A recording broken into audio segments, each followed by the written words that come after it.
Bukod kay Senator Amy Marcos, tila kasama rin ng kanyang anak na si dating Ilocos Norte Governor at ngayon Vice Governor Matthew Manotoc sa tinaguriang DPWH leaks o yung mga dokumentong nagdedetalye ng umano'y project proponents bago pa man ito ipresenta ng ahensya sa Kongreso. Sa pagsusuri ng Billionaire News Channel, aabot sa 15 projects ang umano'y nirequest ng gobernador para sa kanyang nasasakupan noong nakaraang taon na tumagos lahat sa General Appropriations Act o GAA. Ang halaga nito aabot sa halos 550 million pesos. Bilang paglilinaw, hindi BICAM o budget insertions ang laman ng mga dokumentong ito.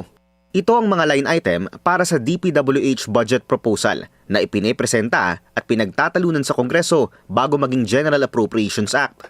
Ang katakataka lang, sa buong listahan, hindi aabot sa 10 local government officials ang kasama. Binubuo ito ng at least 4 mayors at 2 governor kabilang na si Manotoc. Sinuri namin ang mga umano'y requested projects ng gobernador. Out of 15, 10 ang may existing contracts, samantalang hindi pa dumadaan sa procurement ang 5 kahit na nakalista ito sa GAA. 5 sa mga proyekto ang nakuha ng JC08 Builders Corporation.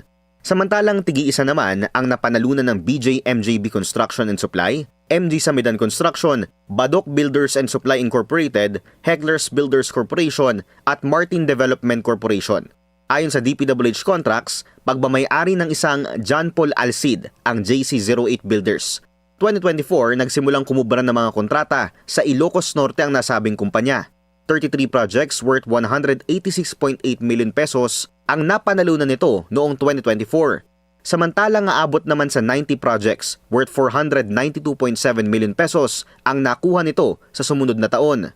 Si Alcid ang kapatid ni Lawag City Mayor James Brian Alcid na tila mayroon ding sariling construction company na nakapangalan sa kanya na kumukubra ng bilyon-bilyong pisong kontrata sa Ilocos Norte. Ang Megapolitan Builders and Construction Supply na nakapangalan mismo kay Mayor, isa sa mga pinakamalaking kontraktor sa buong rehiyon. Sa loob lang ng taong 2025, 52 projects worth 1.8 billion pesos ang napanalunan nito sa buong Ilocos Norte. Una nang nagrekomenda ang ICI ng kaso sa ombudsman para sa umano'y contractors dahil umano sa possible violation sa prohibited interest laws. Bawal daw kasi sa mga taong nasa posisyon sa pamahalaan ang magkaroon ng government contracts, lalo na sa loob ng kanilang nasasakupan. No member can be financially interested in government contracts, franchises, or special privileges during their term. They're also prohibited from intervening in government matters for their own personal gain or where their office could influence the outcome.